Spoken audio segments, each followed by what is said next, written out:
What is going on, everybody? Welcome back to another episode of the Waterboy Podcast. Today it is episode number 27. We're recording this on July 3rd. This will be coming out day after 4th of July. Happy 4th of July weekend, Hope you guys everybody. had a wonderful day. No JPP incidents, hopefully. Yeah, hopefully nobody blew off any fingers with the fireworks last night. Hopefully every limb is intact. Hopefully you aren't too hurt this morning after 4th of July. I did. Hopefully you can enjoy your time with the Water Boys. I did start my 4th of July weekend driving home last night. It was like 1 o'clock. My cousins are in town. We dropped them off and we were driving home, me and my girlfriend. And this see a Demogorgon on the way? Well, no? Yeah, but that's a side story. I mean, we could get into the plot of Stranger Things, but I actually haven't really seen the show, so I wouldn't be able to help with that. But we watched a drunk driver fully drive on the opposite right side of the road and like hit a guardrail and stuff. So the 4th of July weekend is alive and well right now. Yeah, I mean, I'm not one to tell you how to live your life, but there's always Uber, kids. There's always Uber. Yeah, please don't drink and drive. That is a terrible life decision. And hopefully that guy got pulled over or maybe okay. Other than the depressing 4th of July news and stories, so many things happened over the weekend. NBA free agency kicked off last Friday.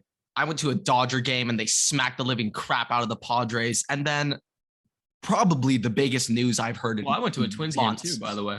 Yeah, we both hit baseball games this weekend. And then the biggest news that I've ever heard in my life dropped in the new super conferences, USC, UCLA dipping the Pac-12. A lot of teams are rumored to be joining the Big Ten SEC next. We are going to super conferences. We're about to dive into everything. Let's get into the episode. All right. Getting into the episode, I'm not really sure what you want to start off with, Everett. Personally, I'm just fired up about all of this conference realignment in college football. I'd like to get into that, but I know that the NBA right now is doing waves. We can start whatever you want to start with, brother. What do you want to start with? Woj has been hitting some nuclear bombs as of lately, and Brian Windhorst. I don't even think I need to say anything else. Brian Windhorst. So Brian Windhorst, he kind of blew up the internet. I think it was right before the weekend, and he went on First Take, sat at that nice little desk, nice little studio they got over there at ESPN, and Brian Windhorst, in about, I don't know, like a 2-minute clip, he had me on the edge of my seat. Every word he said a whole bunch of nothing, but the way he delivered it, that's how you get a job in media these days. It doesn't matter how smart you are. It's how good are you at speaking. All right. And Brian Windhorst proved to me why he has that job. Okay. Brian Windhorst goes up there and he's talking about, explain to me why the Utah Jazz, in a position to compete potentially with 2 superstars on their team, they made an interesting trade with the Brooklyn Nets last night, where you probably wouldn't even know the trade unless you were a Jazz or Nets fan. I'm sitting there on the edge of my seat when he said, I'm like, what? Zero clue what's going on. I'm like, what is going on? What is he about to, what news is he about to connect this to? I wouldn't have been surprised if he connected it back to like Bush doing 9/11 or something at the end of it. Like, that's what it sounded like he was doing. He was going off a crazy conspiracy tangent, like literally some Alex Jones type stuff. I didn't know where he was going, but then he finally ended up with, what's going on with the Utah Jazz? Why trade away that? Why trade away one of your key 3-and-D players for a first-round pick? Why do that? And let me tell you what, I had no idea what Brian Windhorst was kind of referring to, but I kept my goddamn eye on the Utah Jazz. Let me tell you, after that clip came out, I kept my eye on them. And about 2-3 hours later, the Utah Jazz, breaking news, have traded Rudy Gobert to the Minnesota Timberwolves for, I think, 5 first-round picks. Yeah. So the Wolves, the Minnesota in them decided to act out a little bit, and they sent Malik Beasley, Patrick Beverly, Walker Kessler, who is their first-round pick this year, Jared Vanderbilt, and multiple first-round picks. So I think it's 5 first-round picks, including this year's first-round pick, like their player they picked it this year. I think it might have been 4 then, because 5 and all those 4 players plus the is one legitimate. Yeah. Why? Because, like, okay, hear this out. I feel like it's so so hard to compete in the NBA and actually have a championship winning team. I will stick by this. I believe you need a top 5 player in the NBA on your team to win a championship. I just think you need a top 5 player at the time to put you over the edge and win a championship. And when I look at the Minnesota Timberwolves, Cat and Rudy Gobert, I think Cat is about to start playing way better now that he doesn't need to play center. I think freeing Cat up and he doesn't need to play center anymore, I think that was kind of their main reason for going after this. I think they're trusting Cat. I think this move shows that the Timberwolves front office believes in Cat and they think he can develop into like an AD type of 4, putting up 28 for you and leading you. I think that's why they're doing this, or else I don't know why. So here's my perspective on this as a Minnesota native, or at least do you think that Cat's not necessarily great at defense? I mean, I could be wrong. I don't think he's necessarily like he's mid. So this is my perspective on it. Obviously, like I have some intuition about it because like I've lived here for, I don't know what, 10 years, or I lived here for like 10 years. So probably more than that. Well, I live in New Orleans now, so I mean. No, I know. I'm just saying you moved out there. Anyways, no. So the Timberwolves, I'm just surprised. So they gave Cat a new contract like literally a day before they did this. Like they gave him a 5-year extension for $200+ mil.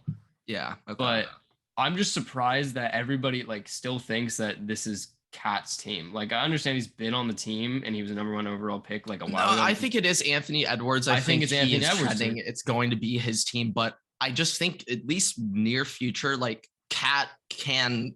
No, he's 25 next year. He will do a lot better as a power forward, and I think he definitely will play better on offense. At least he doesn't need to focus his time on defense. I'm not sure how great he was on defense when he was focusing his time there, but. He is a big power forward, and I think that's very like he can shoot threes, like he can do everything that a standard power forward. Like it will be tested, but I think he will be good. And the one thing that kind of bugs me is one, it is Anthony Edwards' team, so I'm surprised that everybody's like, oh, there's a new duo in Minnesota, and it's Rudy and Cat. Like, dude, Rudy is like the 4th best player starting on that offense right now. When it comes to the offense, like Rudy's not. No, I mean he's not like a threat on. Which is like he is there for the defense. What surprises me even more is like, okay, one, like everybody's kind of talking about how like, okay, like everybody's complaining about the draft and how like the Wolves just kind of got just trashed on, like just kind of dunked on, and they're like, but wait, like we got to keep D'Lo and like some other player. Still there. D'Lo's still there, and I'm like, dude, I would have rather traded D'Lo in like a first to get Rudy than trade. I didn't know they still have D'Lo. Depth. I would have started Pat Bev. I would have started Pat Bev in D'Lo's spot. I just don't know who's playing like the lockdown defense. Yes, I know you have Gobert in the paint, but who's guarding the perimeter on that team? Is it Ant? McDaniels? I guess. No, it's McDaniels, I think. There's but Ant needs to turn into an elite defender. Like for that team to start, but like Ant needs to become a premier 2-way player in the league. And I don't know how he is on defense. I can't act like I can speak on him. He did sell one of the games against the Grizzlies because I think he was trying to lock down Ja, and then Ja just snapped his ankles and dribbled it up to the net to score with like 30 seconds left, and like that was the game. So he's gotta get a little bit better. I know Rudy Gobert is pretty good on defense though, so at least there's that. I'll be honest, you can't disrespect him when it comes to defense. Like, I think a lot of the times they just kind of give him some awards just because they're like, screw it. Rudy Gobert wins Steve Boy. Rudy wasn't even, but like, he puts up like, let me look at his block totals. Career Gobert, 2.2 blocks a game. He puts up so many numbers. Like, he gets boards too. But like, the thing is, like, okay, Minnesota. I hate him. I think screw that guy for shutting down the NBA. But he also shut down the entire United States. So I mean, people really sleep on the fact that Rudy Gobert like actually shut down the world. Like very low key. The NBA was like the first league to be like, okay, we're suspending shit, and then the world fall. Like the NBA literally paused the world. I'm not even lying. Like I'm really not the NBA. Rudy Gobert specifically paused the world. Like when he touched all those microphones and like making a joke, it was like Dude, I'm like obviously he had no idea what COVID was going to come to, but that is such a bad look. There's a reason why Donovan Mitchell hates him. Hates him. There's a reason why the Jazz traded him instead There's of a reason. Donovan Mitchell. Brian Windhorst, he was right. He knew they were breaking up. It makes sense. Dude, I mean, one, I kind of expect the Utah Jazz to still ship off Donovan Mitchell at this point. I don't understand why keep him at this point. But you can get so many assets. Maybe the Heat. Spider the Heat. If they don't get KD, I could see that. Yeah. Yeah. Okay. Actually, speaking of KD, let's just get into. Okay. One, dude, like Minnesota, you traded essentially five first-round picks and your entire depth chart, including you're betting win now, including the player that single-handedly turned your team into a playoff team in Pat Bev. Why would you trade all of that for the player who's not even the best player on his team? Like, that's a trade package that people would put together for either KD or Kyrie, and you did that for Rudy. That's what I'm saying. I don't now, like, once again, I think this is a move to help Cats, but will this pay off? Will this pay? Like, no. If they don't win, when I don't think they're in a position to start winning, we might look back at this trade like, what the hell? One of the worst trades in NBA So history. One thing I like to look back at, remember when the Celtics and Nets made that blockbuster, Kevin Garnett, Paul Pierce, send everyone? The Celtics ended up getting Jason Tatum and Jaylen Brown out of the first round picks. That team they have now is because of that trade. Because of that trade. And like, I think of that, like one thing, I think the Oklahoma City Thunder are in just such a great position in the future, having all of these Clipper draft picks. And I like the Clippers are good right now. They just got John Wall. I think that move is severely underrated. And I really think that makes the Clippers one of the scariest teams in the West. Best team in LA right now, too.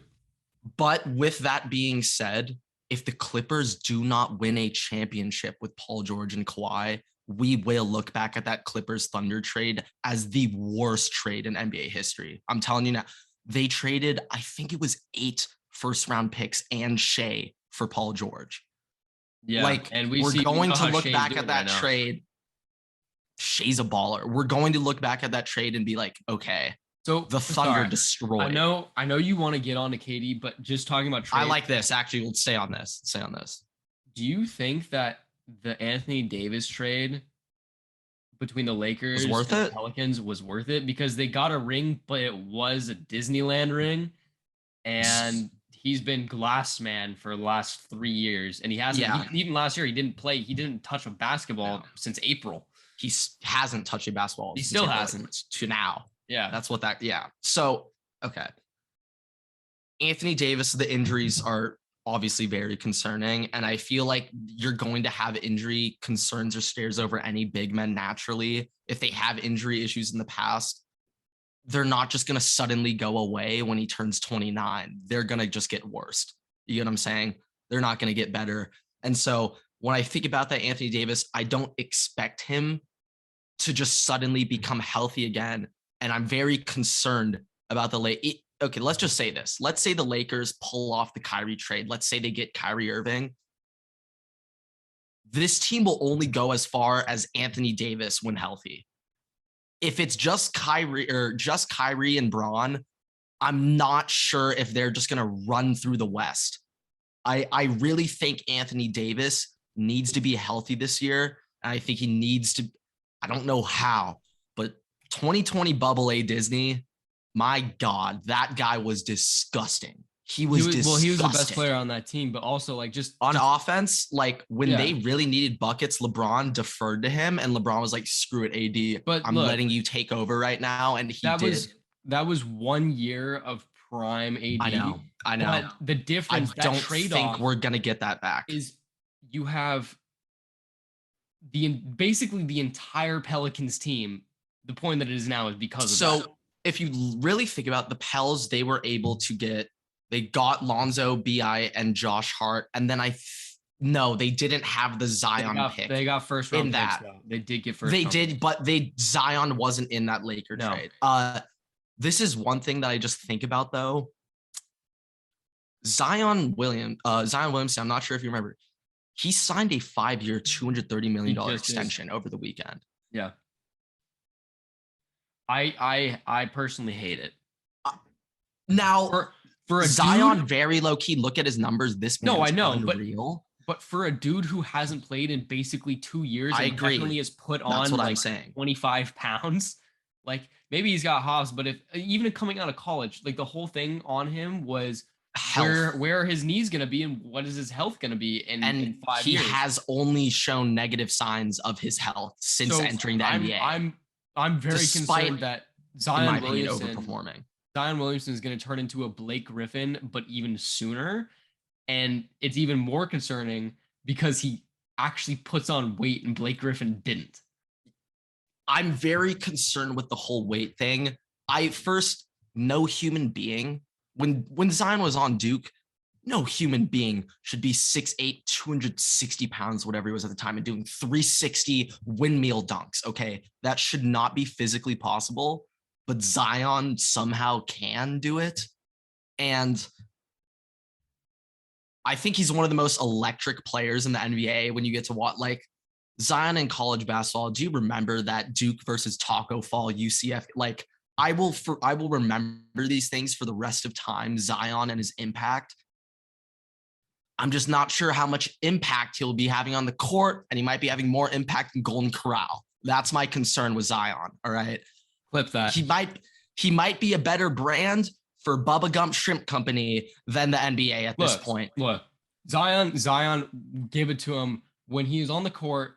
I think he is phenomenal. I'm when he is blown away by his numbers when healthy. When he is off the court, he is binge eating at Golden Corral.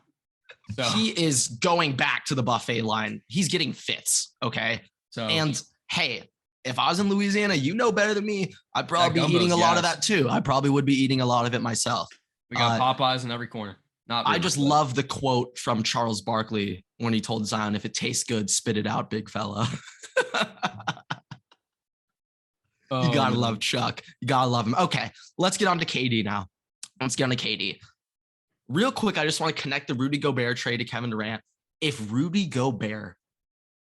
the Jazz demanded that many picks, that many assets for Rudy Gobert, I don't want to know what the teams will have to give up for Kevin Durant. I do not want to know. The Heat apparently had proposed trade for him. Bye Herro.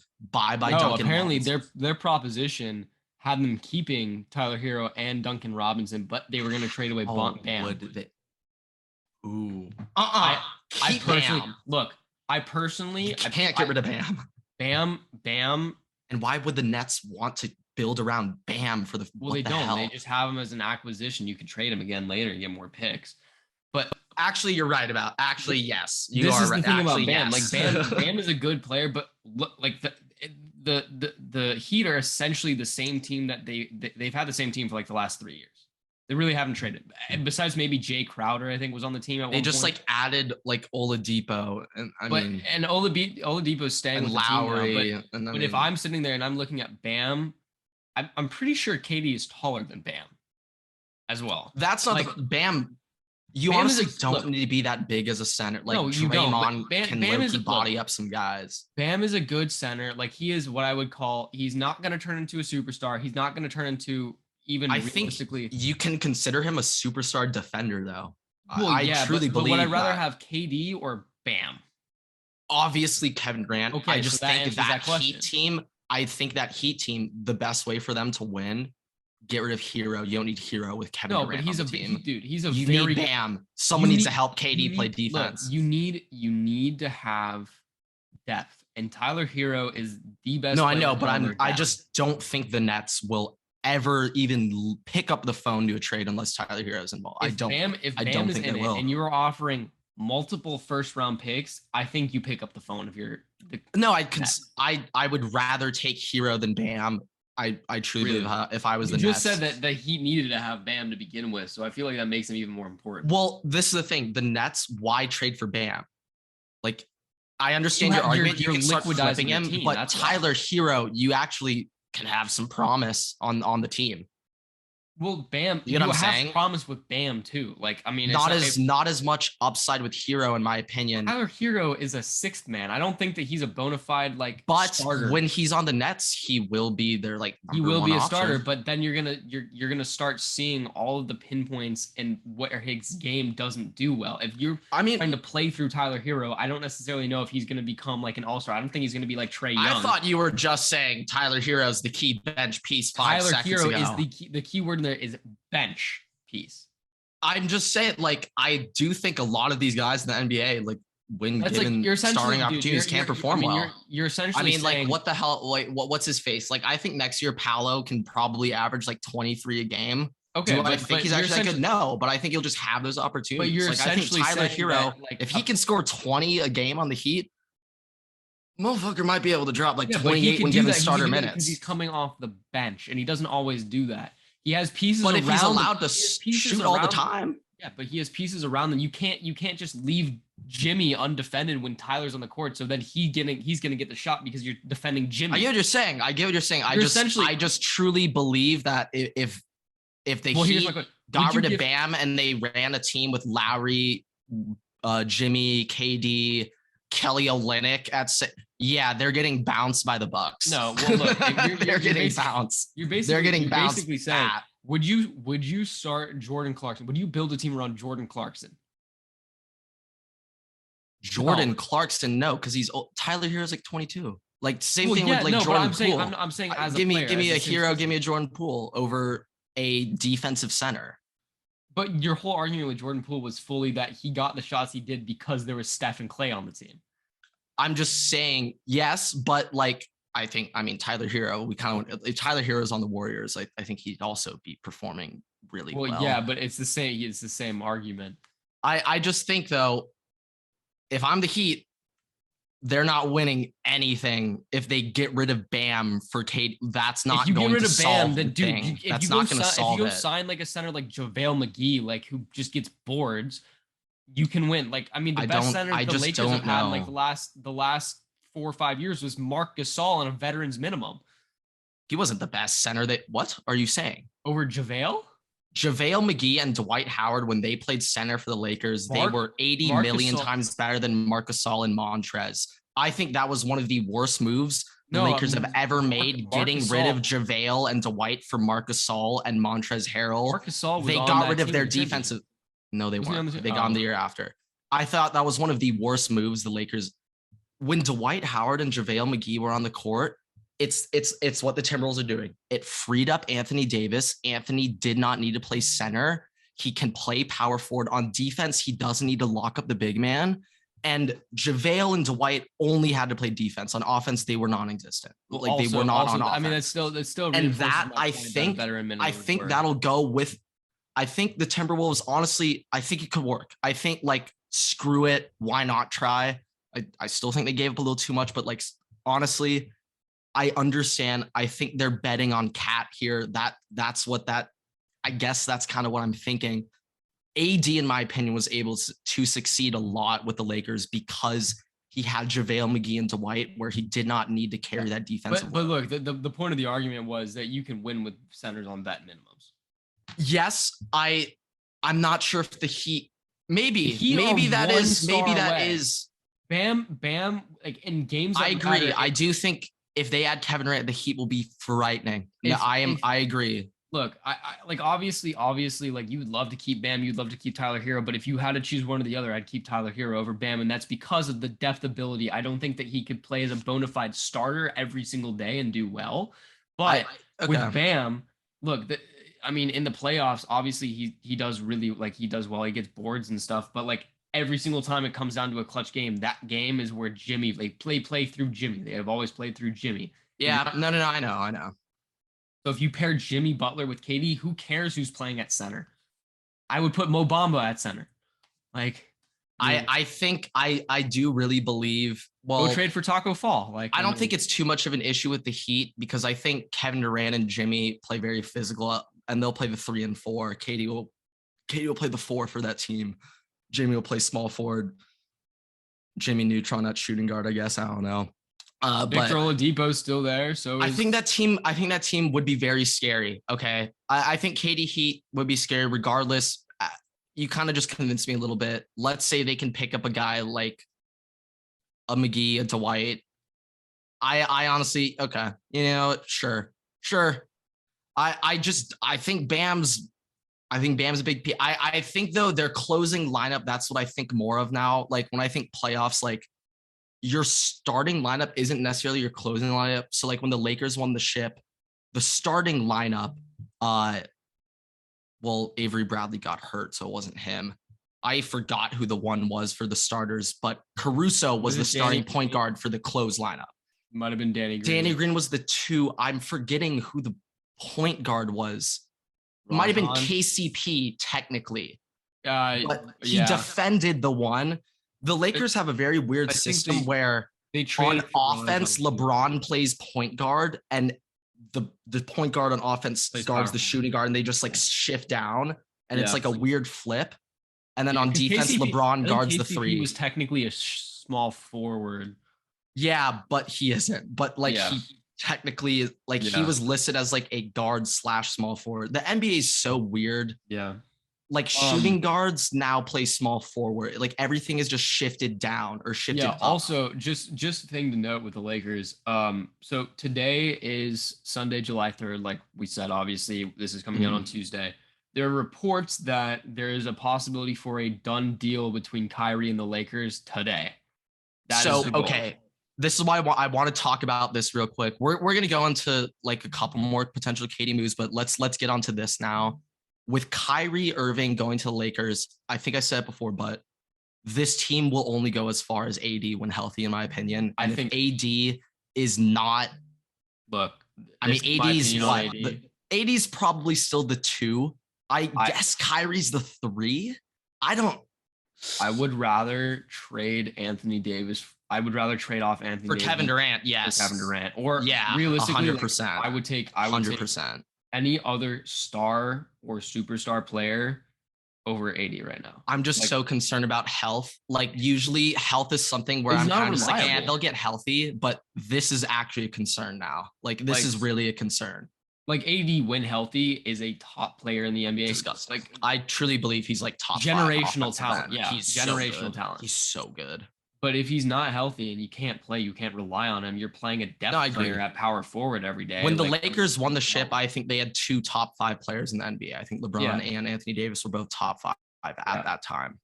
And I just think they're limited to however much AD can do. Honestly, I think Kyrie and the Lakers. If the Lakers get Kyrie, so it's LeBron and Kyrie.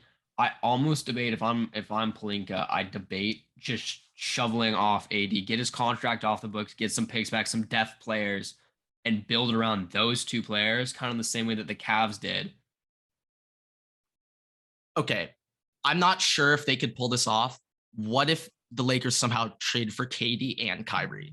Well, Brian Windhorst, the man himself, said that they have the assets to be able to do that, but the question is, will the Nets want to do that? Because you probably don't want to do that with one team because you could definitely get more picks on. Well, they probably do a 3-team trade, and the Lakers also don't have the most phenomenal like draft capital. They kind of just gave that up for Anthony Davis. So look, I mean, like, and they probably would trade away some draft capital too to get Kyrie. That's what I'm saying. They trade. Yeah, I don't think it's realistic to get both. I did hear though that the Lakers were like, we're not trading for KD. Like we only are looking for Kyrie, which I would trade AD for KD, and it's KD for AD. Who says no? Nets or Lakers? Who says no? Nets. The Nets say no. It's the same question. I mean, the Nets know he's not reliable.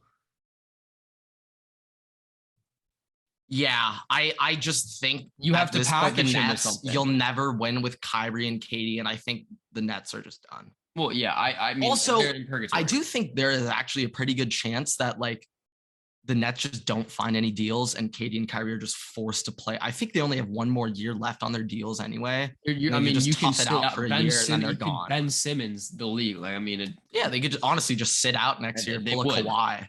They would. Kyrie would. I could see KD still playing. I don't think KD's like that. But I feel like Kyrie would sit out though. If KD requested the trade, I would assume that he's not going to play another minute for the.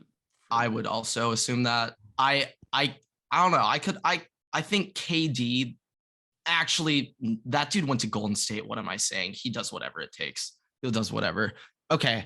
Last thing I just want to say about Kevin Durant, I was hearing a potential, just a little fun move. I think the Heat would be his best chance to win. I think Phoenix is probably the next most likely offense, even though I do not think that team would do well. I think if he went to Phoenix, I think that'd actually be horrible. I really don't think Kevin Durant would do well there. Kind of a fun team. A couple of my friends are bringing up.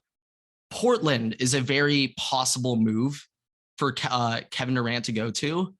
And a lot of my friends were thinking like, oh, that Blazers team would be sick. Dame, KD, they just got Jeremy Grant from the Pistons, like Anthony Simons, even though they would 1000% have to trade Simons for Kevin Durant. But in a world where, let's say, screw it, they somehow get to keep Simons and they get to roll out Dame, Simons, KD, Jeremy Grant, and like Nurkic, that team's getting bounced by someone in the West really fast. Like that team is not, like, I'm not scared of a Kevin Durant, Damian Blazers team at all. I still think that Dame Lillard needs to get traded from Portland. I love Dame and I just want to see him succeed. So you got to get out there. Damian Lillard posted a bit of a cryptic thing on his Instagram the other day where he goes, loyalty doesn't last forever, or like loyalty expires. Or like Brian Windhorst said, what are they doing? What is going on in Portland? What is going on in Portland? Oh. And they also just re-signed Nurkic to a massive deal and trade for Jeremy Grant. I think they're trying to be all in. And I looked at Anthony Simons' numbers. He's the new shooting guard. He's like the 3J McCollum replacement. He balled last year. I'm not sure how he is on defense. CJ's not great at defense either, but I mean, from Dame's perspective, though, if you're Damian, I'm pissed if I'm Damian Lillard. I'm pissed, and also I'm not going all like that team. My team just traded away, like last year, traded away my best friend for like the last 5 years in CJ McCollum. And now you're saying we were going to rebuild, but actually we want to try and compete again. And you're sitting here and you're like, I said last year that I was going to compete. You traded away literally my best friend. And now you're telling me that you wanted to rebuild, but now you want to compete again after you traded away my boy.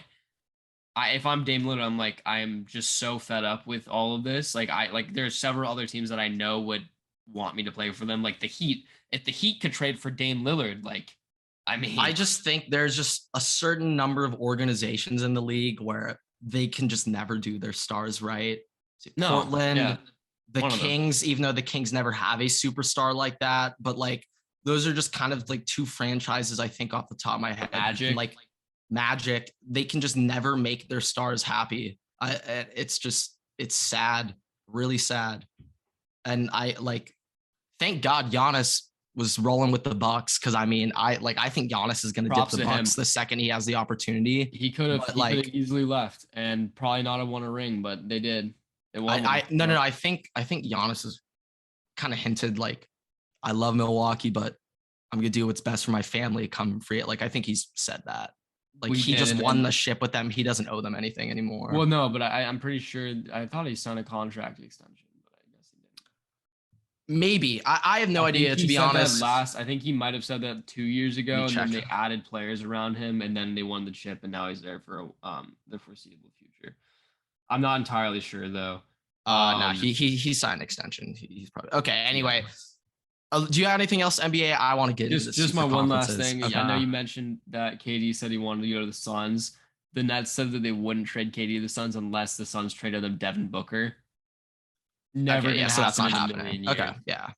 No, yeah. I heard, I think it was either he said he'd want to go to the Suns or the Suns were just like a likely trade partner. He said, I just don't think that would work. It was preferred destination was the Phoenix Suns.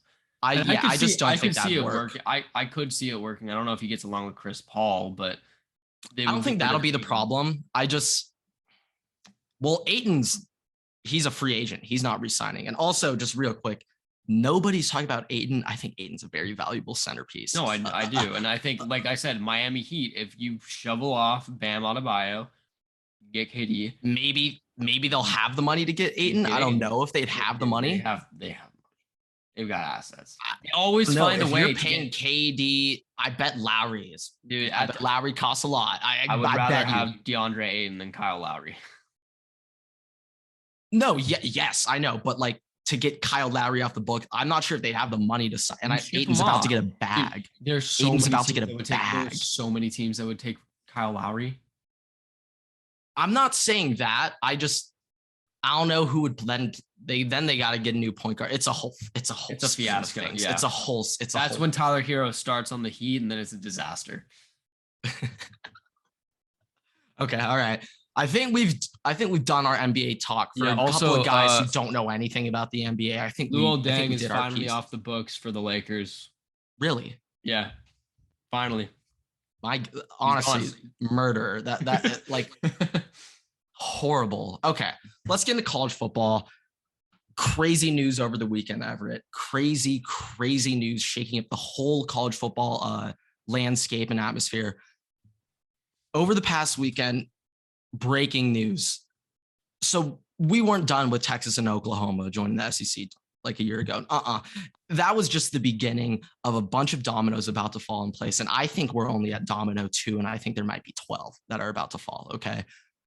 Rip to the Pac-12 and hello to super conferences. USC and UCLA have officially announced that they are leaving the Pac-12, join the Big Ten, effective in 2024. Soon. My instant reaction to this was a response to the Oklahoma and Texas joining the SEC, and we are transitioning into super conferences with the Big Ten and SEC. And this is another thing I'm kind of putting two together and thinking. ESPN advocated the expansion of the SEC in 2021. ESPN was the group behind it because they have a deal with SEC. They want the SEC to grow. ESPN will make more TV money. Fox has the rights to the Big Ten and the Big 12. They're like Big 10 ratings up, Big 12 down. They were like, we know Oklahoma, Texas about to dip. Fox, you guys, or Big 10 from Fox, you guys better start picking up USC, UCLA. So apparently these moves are being pushed by Fox and ESPN, the broadcasters. They're pushing these moves. And with USC and UCLA joining the Big Ten, those are only the first teams. I was hearing rumors over the weekend that the next team that will be announced to join will be Oregon to the Big Ten. I thought it'd be Notre Dame. I heard Notre Dame. Notre Dame is the number one target. Notre Dame right now is bargaining like a bunch of mofos. And they're trying to run up their bargaining deal and say we deserve more money. You remember in like elementary school, whenever you would have like a dodgeball game or kickball game and you had team captains and they'd pick players and you always had the one little kid left that like everybody just unfortunately picked last. You're like, God damn it. We got to take Joey. That's what this is. And that's exactly what's going to happen to like Arizona or something like. Well, real quick, we're going to get into like all that later stuff. Instant reaction, I heard the Big Ten, they want to expand to 20 total teams. I think after adding USC 16. and UCLA, that puts them at 16, looking to add 4 more. The top 2 priorities I'm hearing, priority number 1 is Notre Dame, but Notre Dame does not want to join the Big Ten. They're afraid. They are scared. They do not. To be honest, if I'm a team right now that's like not running the top of my conference, I don't want to be in the Big Ten. It's all for money at this point. Well, yeah. And so like a bunch of people are like UCLA, other than football, UCLA is about to start running the Big Ten in like every sport. I think UCLA is about to start running laps around the Big Ten in basketball, like very low key. But before we get into basketball, let's stay on football. They're going to try to expand to 20. It's going to be Notre Dame, Oregon. And then after that, this is where things get very interesting. Okay. So Big Ten, they want to get Notre Dame. They want to get Oregon. They're kind of getting the Pac-12 market right now. Notre Dame is in Indiana and they're in the ACC. Someone explained that to me. Like they're clearly chickens and they are afraid to play in the Big Ten. Clearly, just based off geographical region. But another thing I'm thinking about for Notre Dame, they'd be dumb to not join the Big Ten because all of their rivals are now in the Big Ten. Michigan, USC. I'm pretty sure Ohio like State. though they're not They're rivals, not rivals, but I mean, but Michigan and USC are like Notre Dame, and I think Stanford, like Notre Dame plays them every year, and I also think Stanford has a very good chance of joining the Big Ten. I think outside of football, Stanford like dominates every other, like I think that makes sense. But like I don't care if Stanford joins, like who cares? But okay, when they get to this 20-team super conference, the Big Ten will have 20, the SEC will have 20. We'll get into the SEC in a second. They're going to put these teams in pods of 4 to 5 teams, and those teams in your pods you'll play every year. And then the rest of your Big Ten schedule, I would assume they'd have like pod 1 played pod 2 to make it even scheduling for the teams in that pod. I don't know, but they're going to transition to these pod things. And my first thought about the Big Ten, they're about to screw over Ohio State in their pod. Ohio State's about to have a pod of Michigan, Michigan State, Wisconsin, and Notre Dame. And I know that like that will be their guaranteed games every year. And I'm just going to be like, whatever, they'll still win the Big Ten. But like, I just know Michigan, Michigan State, and Ohio State will almost must be in the same pod because they're all rivals and they need to play against each other. And Ohio State also needs to play against Penn State every year. That's a rivalry. So like, they like, maybe they don't need to be in their pod and they just protect that game. But like Ohio State and Michigan will definitely be in the same pod, 100%. No questions asked about it. But regardless of this pod talk, I don't even really understand how this is going to go. I want to talk a little bit about basketball. I think college basketball with these moves. I truly believe UCLA is about to start running laps around the Big Ten. I think the Big Ten, I'm obviously a Big Ten truther. I'm a Big Ten lifer when it comes to college basketball. My pride is to my conference when it comes to college basketball. And the Big Ten just never wins. They never win anything. It's pathetic. We're a bunch of pathetic losers every year in March Madness, but we finally have some winners. And that's UCLA. USC aren't winners when it comes to college basketball. UCLA are some winners. And we finally have some winners in the Big Ten when it comes to college basketball. But this is what I'm really interested in when it comes to these conference realignments. So the Pac-12 just died. Okay. They lost their 2 biggest brands. The Pac-12 is dead. Okay. The Big 12 is about to die. They just lost Texas, Oklahoma. Big Ten, SEC are now becoming the premier conferences. A little Brian Windhorst moment. What's going on in the ACC right now? What is going on in the ACC? What are these teams thinking? Apparently, Clemson is now rumored to join the SEC. Clemson, Florida State, and these 2 teams who I think the top 2 teams that Big Ten or SEC, you're going after Notre Dame and Clemson right now. Clemson is in talks with the Big Ten too, but they're going to the SEC. If they go to the Big Ten, I'll cry. I'll literally cry if Clemson joined the Big Ten. I'd be terrified. I'm going to be honest. I probably want you to edit this out, but I had a dream last night that I was at an Ohio State versus Clemson game, and it was 56-0 Clemson at the end of the first quarter. I had a nightmare. I was terrified. I think that's a clip. Clip that. I was terrified. I like literally woke up in a cold sweat, like, oh my God, did we lose the first game? 50. We're not even playing Clemson week 1. Like I had a nightmare last night. I had a nightmare of Clemson, but I think priority 1 is going to be Clemson, Notre Dame. After that, the next 2 priority teams, Duke and North Carolina. Who is getting Duke and North Carolina? They have to be in the same conference. I know, but who is going to get them? Will the Big Ten get them or will the SEC get them? Because Carolina's kind of in a little spot where like they could kind of go either way. I think it's the SEC. I think it should be the SEC, but if I'm the Big Ten right now, like you guys would probably get Notre Dame.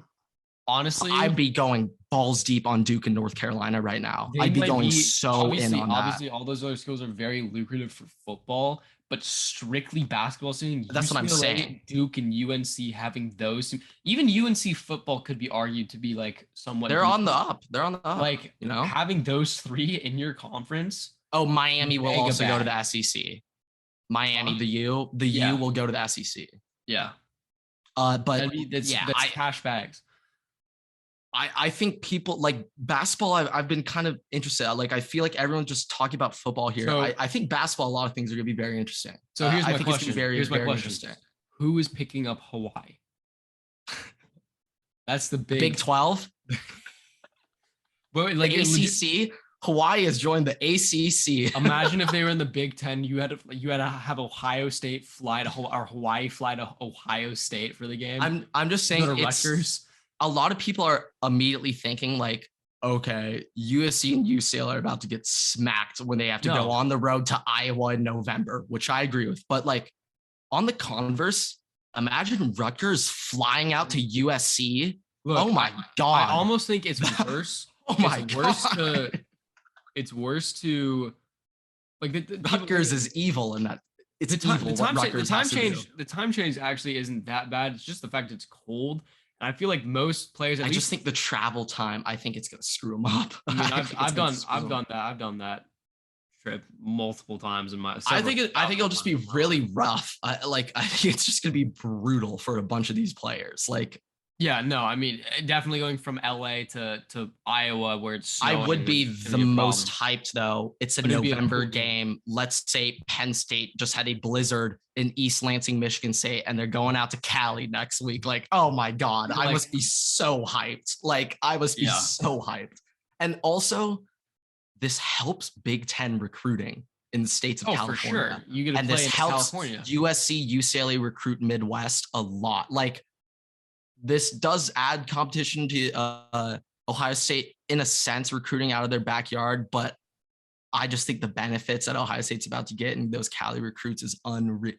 Like my big thing, by the way, unreal, man. I think that I legitimately think that USC does pose a very big threat to football, and I 1000% agree. I think they're like a year or two away on the defensive end. When it comes to competing. We're also talking about this is in 2024, so that gives Lincoln Riley with the news that they're going to the Big Ten 2 years to recruit. I'm also pretty sure like the uppers at USC knew about this like 3 months ago. Yeah, but now like everybody knows, so that gives even more like time and more credibility to USC to get these players. Well, also it's good this came out now because now they can go into the Midwest and start recruiting there.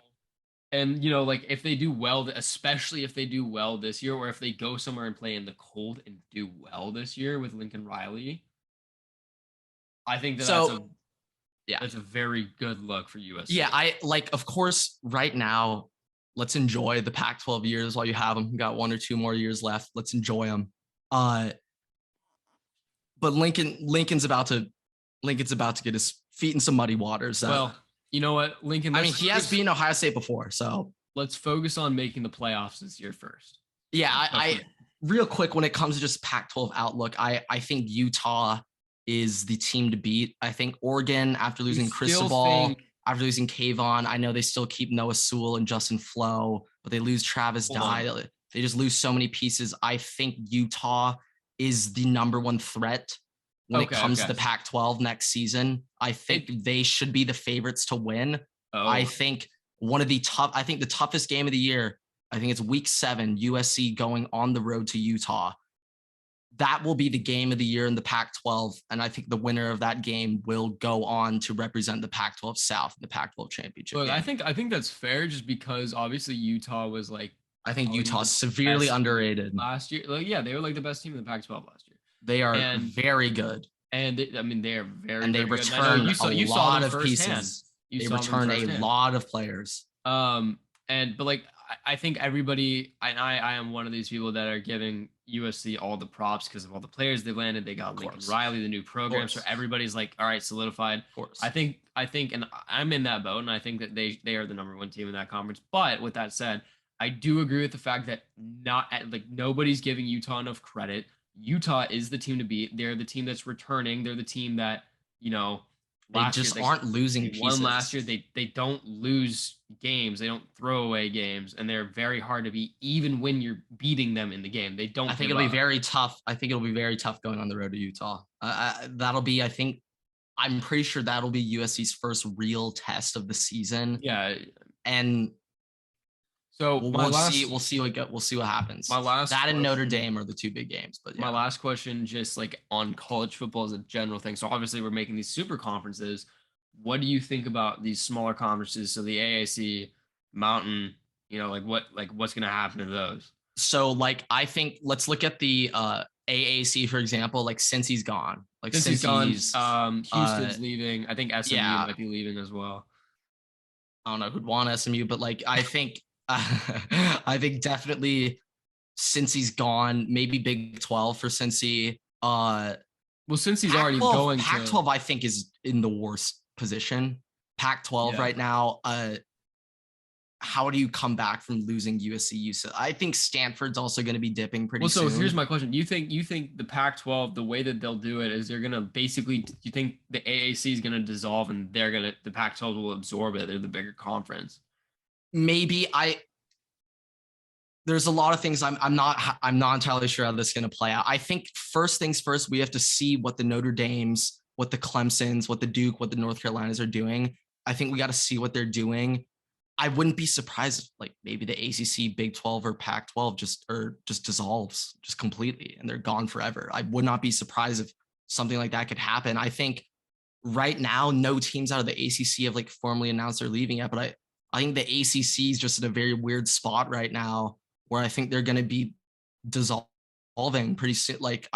It's going to be very tough. Football brings in the money, and I would not be surprised at this point. This is one of my brother's suggestions. I thought this was actually a pretty cool idea. Maybe in 5 years, the new college football playoff, it'll be the winner of each pod. Let's say there's 4 pods in Big 10 SEC. The winner of each pod, then you play a 4-team playoff for the Big 10 or the SEC. Then the winner of the Big 10 SEC play each other for the Natty. Okay, so it's an 8-team playoff. So it's an 8-team playoff. I like a more expanded playoff, but also as someone who's, obviously we're in the AAC.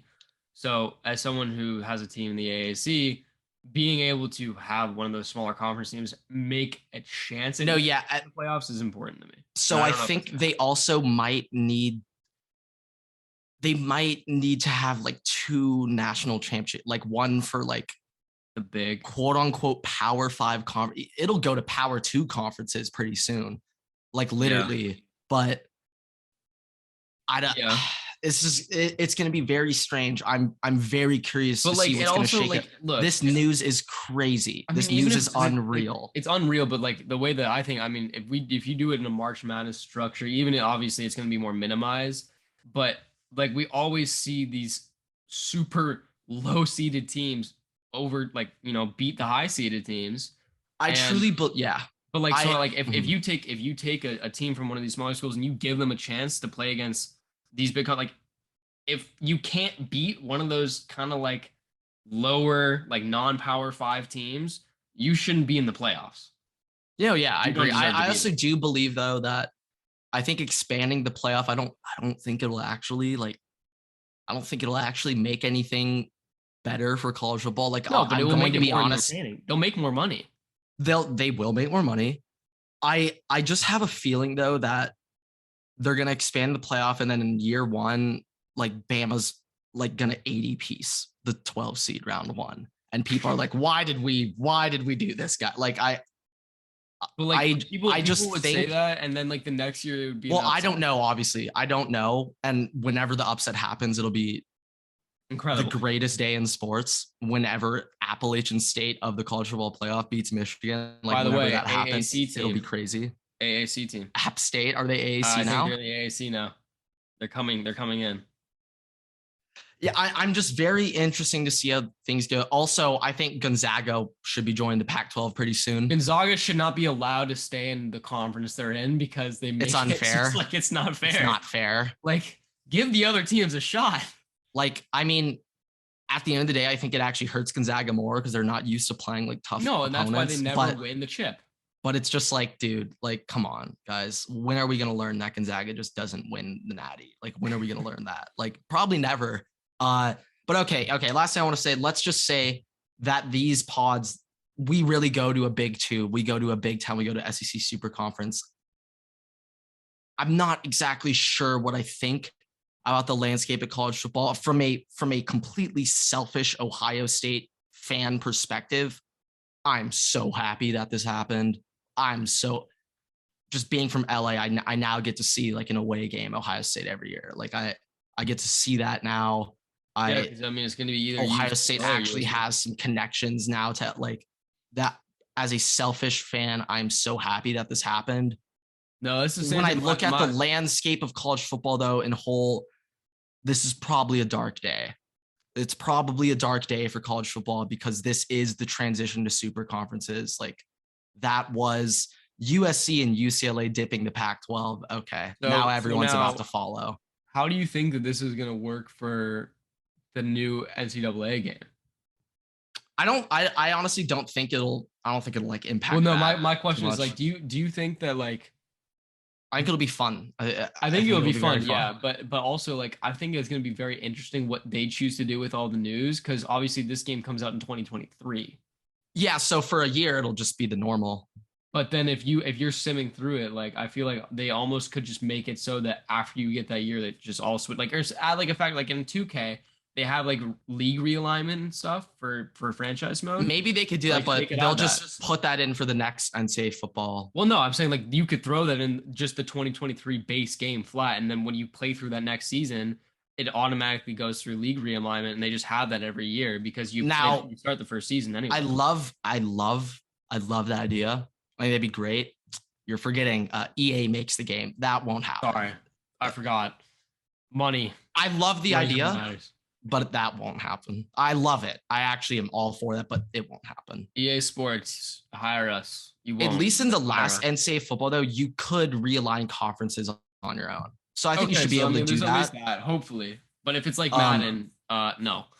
No, but like let's say the college football playoff expands, like they won't just add DLC. Like that'll be in the new NCAA game. I thought they said that they're going to have DLC for the game, though. I thought I saw that. Maybe DLC for like uniform stuff, but definitely not like new college football playoff update. Like you got to buy the new NCAA football for that. Yeah. I do think it'll be very exciting though. I think at the end of the day, these moves, we've seen this. It's been trending towards this for a while. And it's about time that it's happening. I guess we really have to look back in like 5-10 years, see really what the impact this has on college football. I think at least for now, maybe in the meantime, it might not make too much of an impact. I don't know, maybe NIL is playing a factor into these deals. Oh, it 100% is. There. There's no way that it doesn't. I know like the number one main reason USC and UCLA left is because just the revenue share in the Big Ten is way better than the Pac-12. It just is. And I think the Big Ten just makes more money too. So just by joining it literally helps all parties involved. Like fucking Northwestern is benefiting off USC joining the Big Ten, like it does help all the teams involved. I don't know. This is a weird time in college football. I'm very excited to see what happens when it comes to the rest of this. I also forgot to say last thing. I just got to plug Ohio State recruiting real quick. CSH, Calvin Simpson Hunt, has been freed from the Texas Tech coaches. He was kidnapped by the Texas Tech coaching staff and they have freed him. He has signed with Ohio State. He is home. Calvin Simpson Hunt is free. Ohio State also picked up another 4-star corner, Jermaine Matthews, 1T in the Matthews, not 2, 1T. He gets very pissed about that. And I just want to say, Ohio State, their DB coach that they just hired, I need to pull up his name real quick. I don't have it off the top of my head, which is really bad. Ohio State's new DB coach who just came from the Jacksonville Jaguars. God damn it. Why do they not have his name? Tim Walton came from the Jacksonville Jaguars. He was Jalen Ramsey's DB coach for the Jags and AJ Bouye when they were Saxonville. Jalen Ramsey has came out on record and said, this is the best position coach I have ever had in my football career.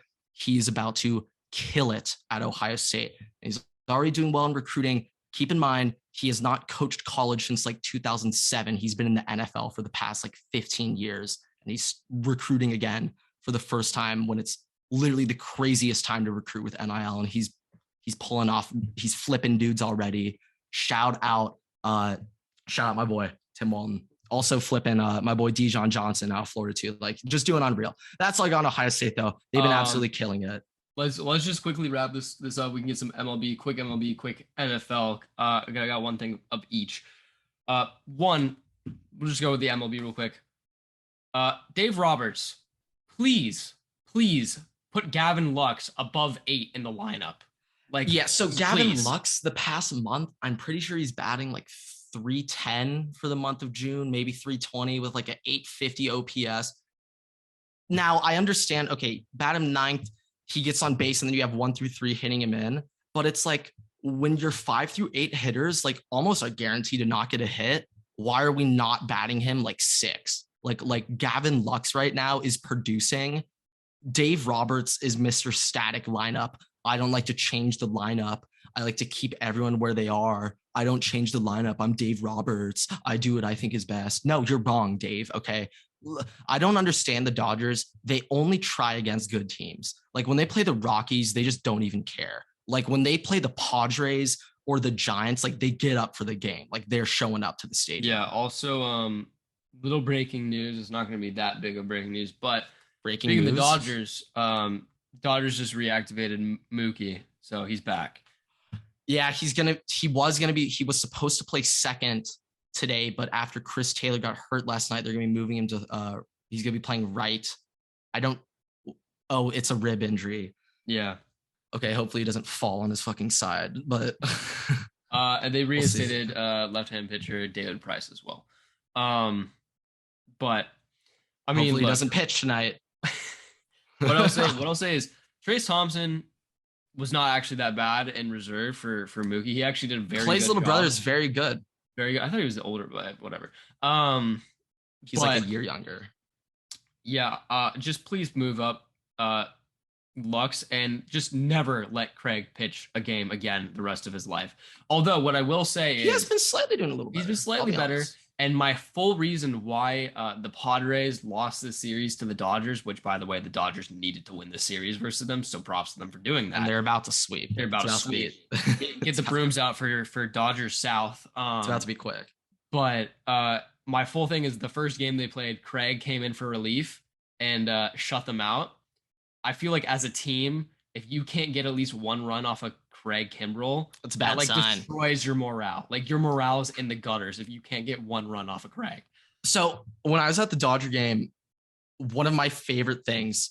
So just real quick, last thing I want to say, I personally do not hate Manny Machado. I respect him a lot for coming to LA. And like, yes, he literally never hustled a single play. Like I think he like literally walked to first base multiple times that season when he grounded out. Like did not care at all. But I never hated Manny. Manny's when he was on the Orioles, he was one of my favorite players in the MLB. So when he came to the Dodgers, I loved him. When Manny Machado, he didn't play. Thursday he was hurt, and then Friday he had one pinch hit. Yeah. When he came into pinch hit, I have never heard Dodger Stadium boo a player that loud in my life. And I was like shocked. I was like, why are we booing Manny? Like we were also up 3-1 at the time. It was like the bottom of the 7th with 2 outs, no one on base. And I swear to God, the entire stadium just erupted in boos for Manny. I was a little bit surprised. I don't think he deserves that treatment. I get he's on the Padres, but Tatis deserves that treatment. And Jurickson Profar 80 million times worse than Manny Machado. All right. Like Jurickson Profar is my least favorite player in that. Don't forget, by the way, though, Tatis isn't back yet. And the Padres are what? He's not going to be back for a while. And the Padres are only like 5.5 games. So when he comes back for like the last end of the season, if the Dodgers don't have a big lead, I'm nervous. It's going to be terrifying. But I also just want to say the Dodgers aren't even playing good baseball, and they're the number one team in the National League. This is the stretch that every year they're just absolute trash by Dodgers. They're hurt. They're banged up. Everything's moving around. August will be our month. That's when the Dodgers might go 20-5, and they'll destroy August. Like when people stop paying attention and football season's heating up, that's when the Dodgers start playing. Like literally, that's when they start playing.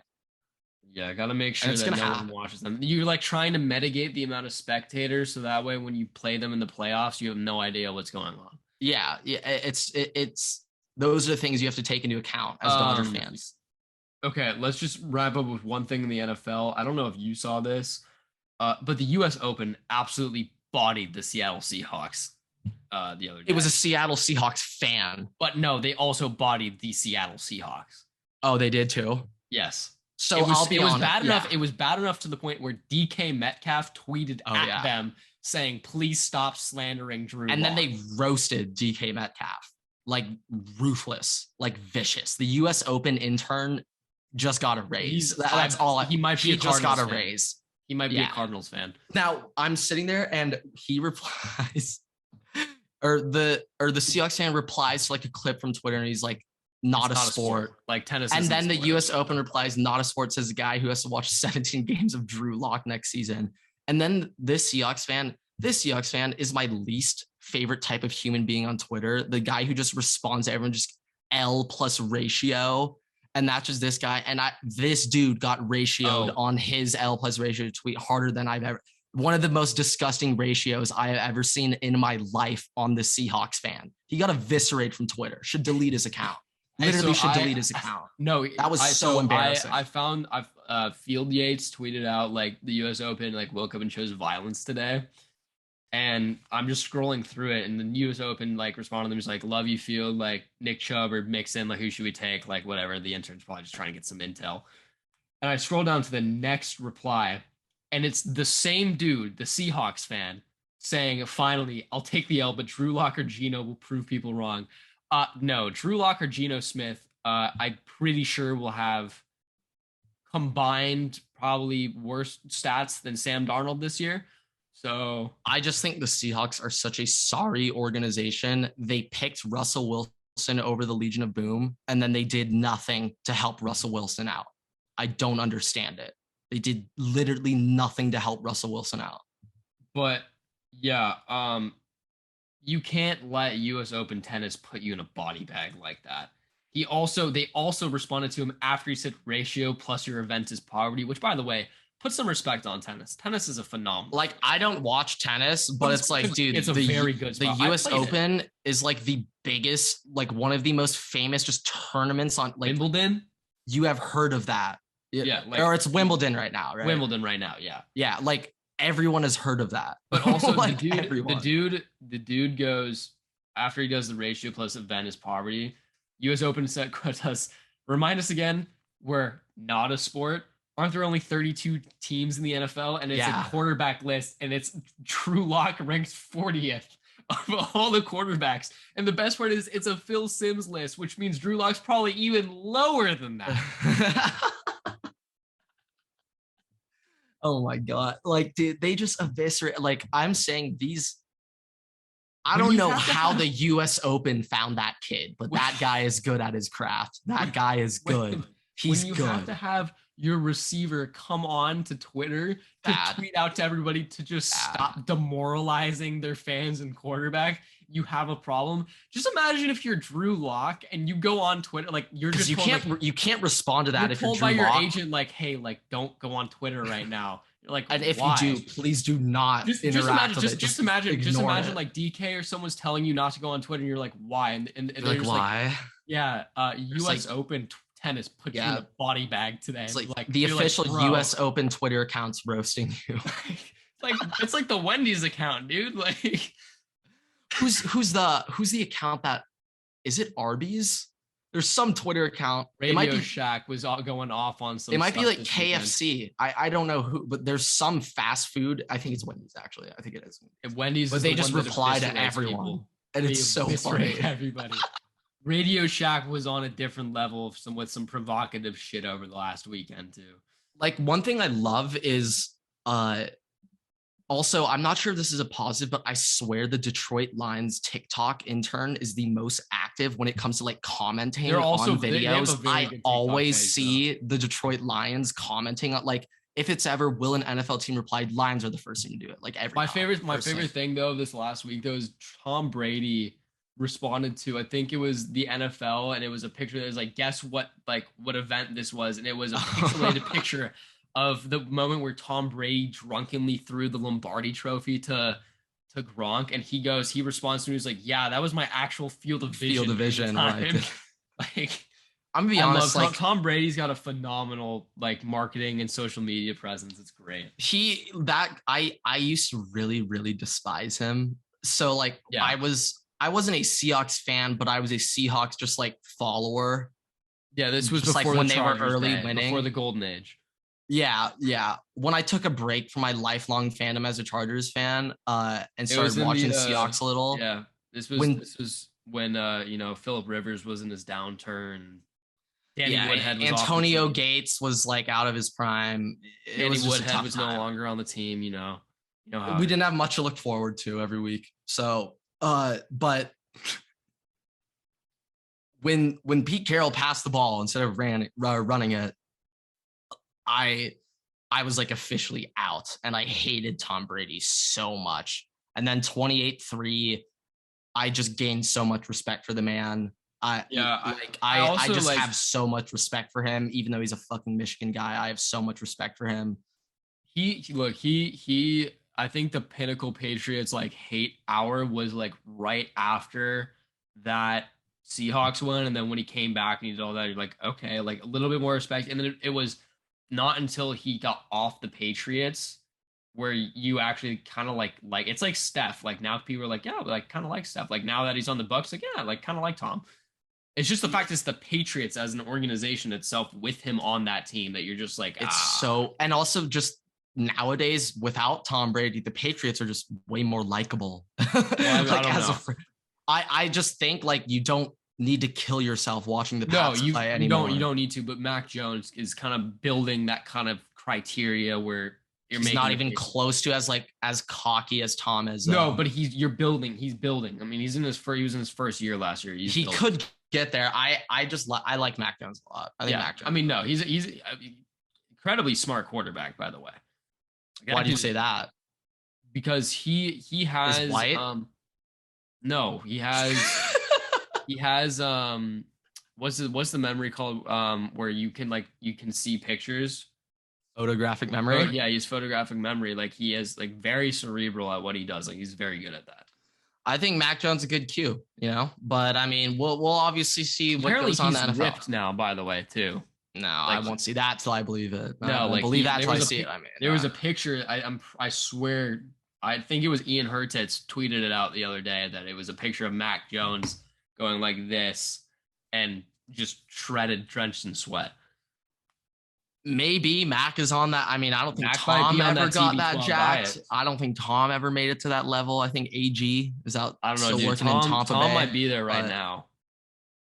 I don't even know what's going on in there. But all right, okay. This epi has been going multitudes way too long than we needed it. But yeah, great talk today. So much going on. I'm expecting just way too much information to be coming out the next couple of days for the next pod. People forget. I think it was 6 years ago tomorrow, or I guess yesterday on 4th of July when Katie announced he's going to the Warriors. So, I mean, 4th of July, the Woj bombs are about to be dropping. They're about to be dropping. Yeah. NBA news is going to be crazy. I think we're about to get a lot of news in college football expansion, conference realignment. I think a bunch of news about to come out in relation to Notre Dame, Clemson, Oregon, and Duke, North Carolina, the two teams I'm really curious to see where they go. But yeah, that's all I got. Everett, what else you got? End us off. Thank you guys so much for listening, watching this episode. Please make sure to subscribe on YouTube, TikTok. We're blowing up right now on TikTok. Shout out to Chad's Talk right now. Like and subscribe, follow, download the pod, give us 5 stars, help your water boys out. All the shameless plugging right now when no one's listening, probably. Yeah, gotta plug everything. With that said, thank you guys so much for listening, watching, and water boys out.